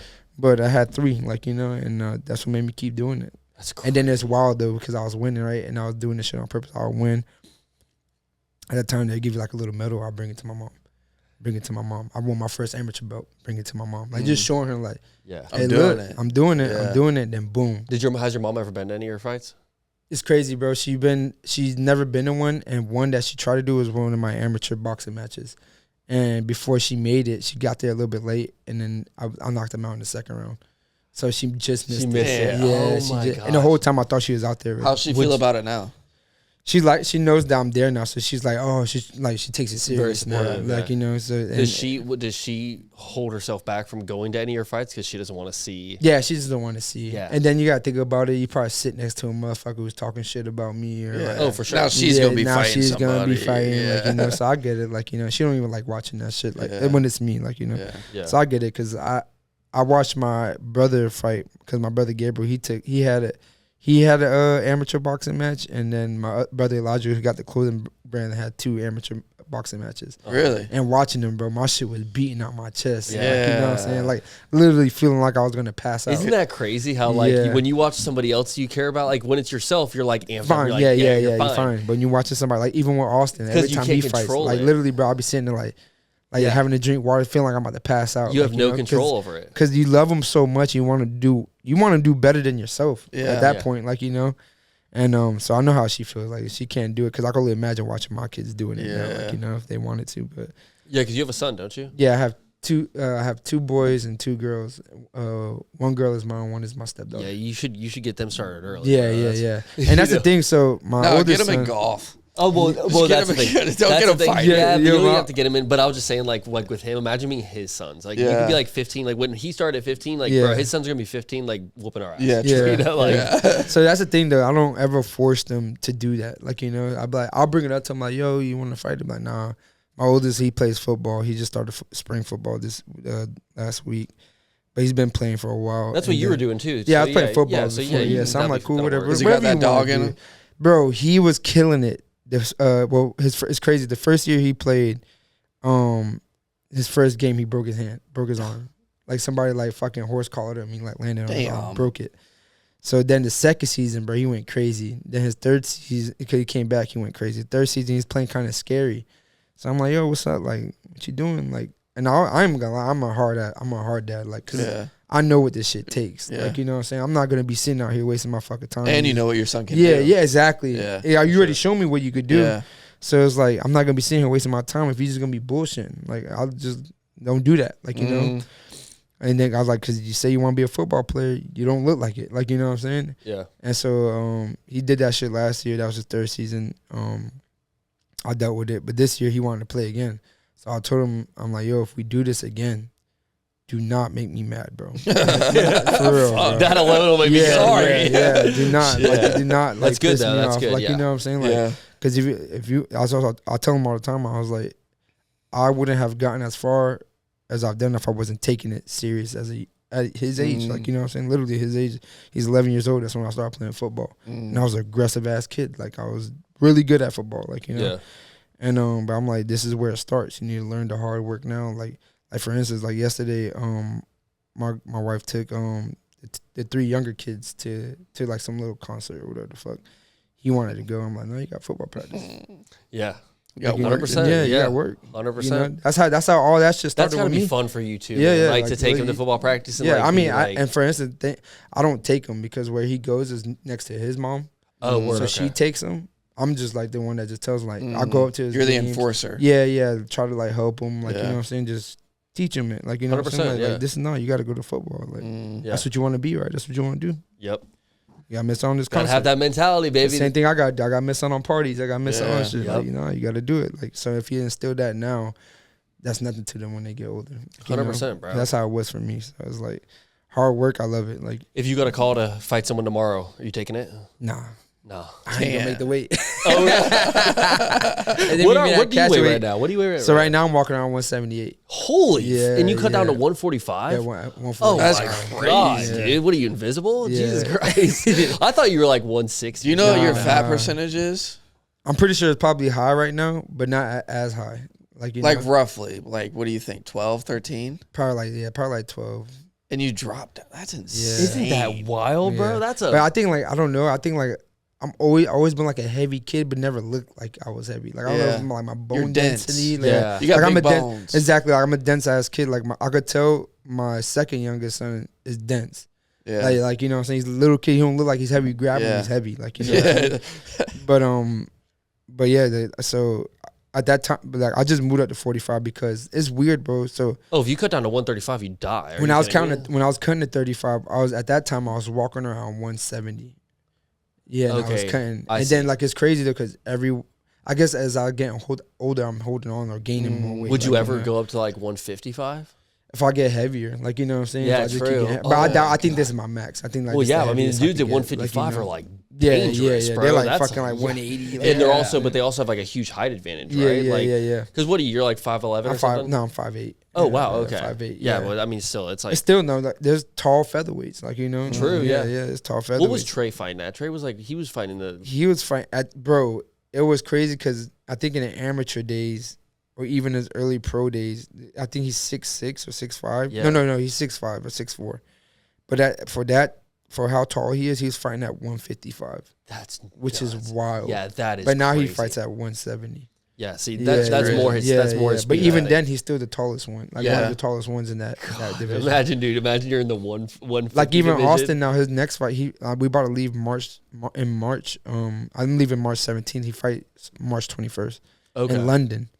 But he's moving from heavyweight to light heavyweight, and bro, he's gonna be a 6'6" light heavyweight. How heavy is that? What is that? 205. Oh my god, dude! And he's gonna be like one of the taller ones in that division. Yeah, his story is really cool. I would love for you to branch that. I would love to talk to him. One day, I'll talk to him too. I'm pretty sure he'll get in here like after. That would be sick. Fight. Yeah, he got some stories too, man. All his football journeys and shit like that is crazy. Like he's one of the hardest working dudes I ever met in my life. Really? Yeah, I'm tripping too. I almost forgot about him. He's a big reason why I'm in the UFC today too. Really? Because like I said, I grew up in the hood. Like fucking, I don't really know. Nobody was doing that. You grew up on Caravan? Yeah, Caravan. Yeah, but that's was back when Caravan was the hood. Arif. We talked about that. Yeah, Arif. Yeah. We talked about this. But that's when this is before Arif was in there. This is like Arif was nowhere to be found in that motherfucker. But this is when it was the hood, when I was coming up and growing up in it. Now, like I lost my best friend when I was fucking 14 years old. He got shot. He got killed. Like, you know. Damn. And after he got shot, that's when they started getting more strict in Caravan, and they started kicking people out. Yeah. We used to have we got this big ass fence around it. But we used to have trees like over the fence, so you can't see the inside of the neighborhood. That's crazy. Word, yeah, they cut that shit down. All types of shit. They started kicking people out. And now it's just like a regular neighborhood now. Like, you know, they fixed it. It was really bad though. Like when I was fucking coming. Well, shout out to Austin. You said March 21st is his fight? Yeah. Okay. But going back to Austin though, I didn't know nobody that was doing something great. So I remember the first time one of the day I walked into the gym. This was at Bulldog 2, and everybody's like, "Yo, there's a football player in there. There's a football player there. And it's Austin."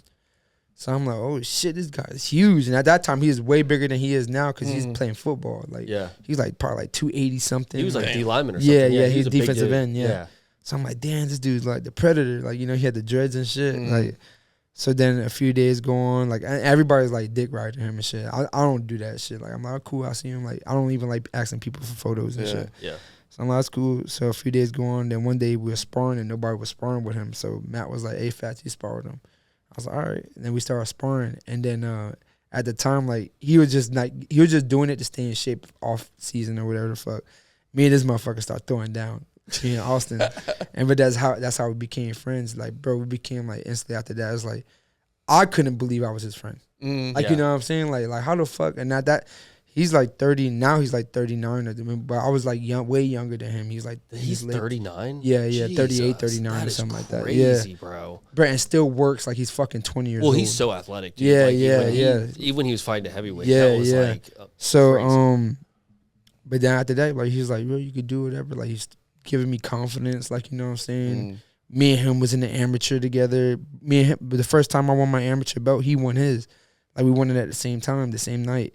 And it's crazy. I remember this shit like it was yesterday. He won his belt first, right? I'm happy as fuck for him. I was like, bro, why you don't look happy? He was like, this belt don't mean nothing unless you win yours. And then you did it. Yeah. Wow. And then you go back and watch that fight too, bro. You see him, he's climbing on top of the cage like he was. See, that's a good coach. That's what you want. Yeah. You know? He's like, this belt means nothing if you don't keep win him yours. in the corner. Yeah, exactly. For sure. Definitely keep him in the corner. And he's I don't know, like some people got like some things that they'll bring like something favorite, like they feel like they're safe spot, like they keep him safe. Yeah, he's my safe guy. Like, you know, when I'm with him, I'm good. I go against anything. Yeah, 100%. Same thing with him. Like, shit, if I was walking around with a light heavyweight as well, brother, it's crazy though, because it's weird. It'd be funny as hell, right? Because when I'll be walking out, I'm probably like the shortest one because whoever's in my corner, unless it's my girl or some shit. But it's funny when he's walking out, my little ass behind him and shit. So it's like it'd be looking funny as hell. Yeah, your opponent's like, they gotta fight that guy. So like for instance, like when he fought his first fight, which was crazy, was in Jacksonville for the UFC. That's right. And then he eye poked the guy or whatever. That was right? the By first accident. time they did it in Jacksonville. too. Yeah. So he eye poked the guy. They were all heavyweights. This whole corner was heavyweights. So they talking shit to Austin. I'm in that, what y'all trying to do? Trying to fight him and shit. And then I go back to the back. I'm like, yo, I'm tripping. I'm like, these big niggas gonna knock my ass out. What the fuck I'm doing? But it was funny though, because it's like, that's how much I really don't care about size and nothing like that. Yeah. But it's just funny because I'm sitting back there. I'm like, damn, because then he fought him again. And then we met him and stuff like that. Then I started realizing how big these guys really are. I'm like, I was fucking tripping. That's like big Samoans, like, you know what I'm saying? That's like, nightmare fuel right there, brother. Fuck that. But whatever, I'm always gonna step behind my brothers, like, you know. So that was a cool story too. Yeah, I'm excited for your next fight, dude. I'm gonna keep a close eye on, like, you know, when you accept your next fight. And just I want to do more research for this. Yeah. I think it'd be really cool if we did something too. Like we could do a badass watch party for it or something. Yeah. It would be really cool if you had a fight that was close to bro. Jax. That's what I'm trying to. So that's what I'm trying to do. Like I told myself, like this last one, I'm like, I hope I don't have to fight out the country. Yeah. Like, you I'll know? tell you though, bro. If you do have a fight that's in the United States and you're looking for a couple people on the team, bro, don't listen to them uniforms. We'll get your ass hyped up. I'll hold the bags for you. And shit, bro. You know, it's I'll climb cool that when gate, I fought. dude. So when I fought in Tampa, I don't know if you ever met. Damn, what's his name, bro? He'd be at the. I think is it Colin? Yeah, Colin. Oh yeah. He was, at the time, he was working for Happy Dad. Or whatever. Yeah. So me and him became cool because he was working for Happy Dad. We did like some shit at the beach or whatever. So I remember sitting there. I get in the cage. We in Tampa. I'm sitting there and I hear him like, "Fuck him up, man. You ready?" This is before the fight started. I turn around like, "What the fuck?" And bro, he's like front row. I'm like, "What the hell?" Yeah. So it was just funny because I'm like, "Yo, what the fuck he's doing here? This is lit." Like, you know, and it was just funny just to see him there. He was like, bro, he was hyped. Yeah, no, he's the man. He loves UFC. Dude. Yeah, he was hyped, bro. He was turning me up, to be honest. Yeah. Like he was talking some shit. No, me and Joey will get in there. We'll put on the fucking gel or whatever. Like, you know, like in between rounds. Joey's like, "You got this. I don't know what you're not giving him water." You're like, "Bro, just swing." Smack his ass when he walks away. Go ahead, champ. Go ahead. Yeah, well, we'd probably be we'd probably play a bigger role in the locker room afterwards. We'll help you celebrate. Yeah, celebrate. I don't know about getting you all mad. We're like, "Hey, we wouldn't fight this other guy." It's crazy. But you got it, bro. It's crazy though, cause like I don't even have to.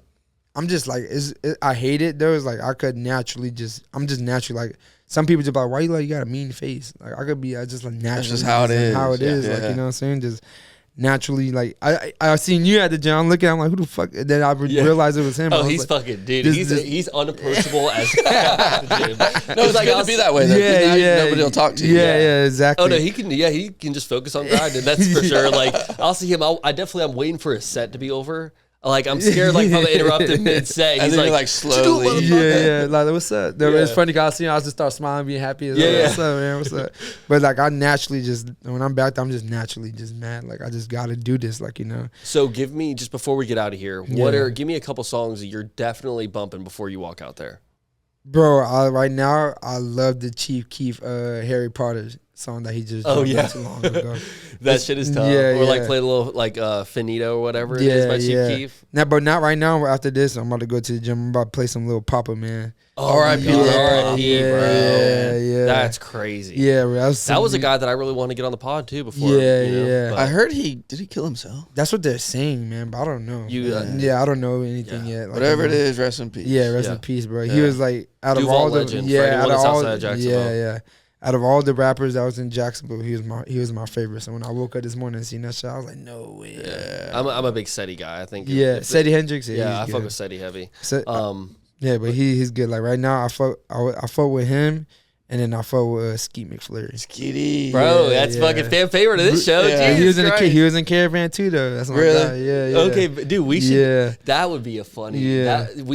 See, we could do. I think they've just with our mutual friends because we have a ton of low key mutual friends. Yeah. We could do a badass watch party. Yeah. I think that'd be fun. Bro. That'd be a lot of random people. I know. That'd be crazy. Stephen Flurry's like, I'm the one about that. Oh, it's funny. But them two are my favorites, man. It was crazy news when I woke up this morning. I was like, damn, man, Jacksonville can't have shit. Oh, I know, for real. We really can't, bro. We really can't.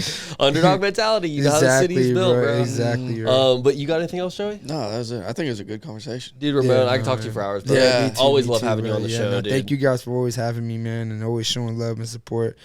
No matter what I do, you guys. Oh yeah, we're in your corner. I mean, you just lost 2 fights this time, and you're on. What can't you do? You know what I'm saying? Shit, lose another. We'll prove it. We'll beat all odds. Come back on. Dude, you'll always have a spot on this show, man. And thank you, I bro. know our audience loves hearing from you, man. And I admire your fucking athleticism, thank bro. you, bro. Yeah, thank you, man. No, it's a long journey, man. But yeah, man. Just thank you to you guys. Thank you to all my fans, my family, my friends, man. The real ones that's sticking around and supporting y'all. You guys know what I've been going through, the shit I've been through, and you guys know what's coming next. You man. do have one of the toughest stories of any bro. fighter I've ever. There's so like, much shit that I dude. don't talk about, bro. Yeah. It's just Yeah, like, it's You just can like, see it though. You can tell Yeah. there's times where you're not 100%. Yeah, You know, yeah. but then once you get 100%, you're a scary motherfucker. Yeah, exactly. Just I don't- feel like right now I just had to go through the emotions of like.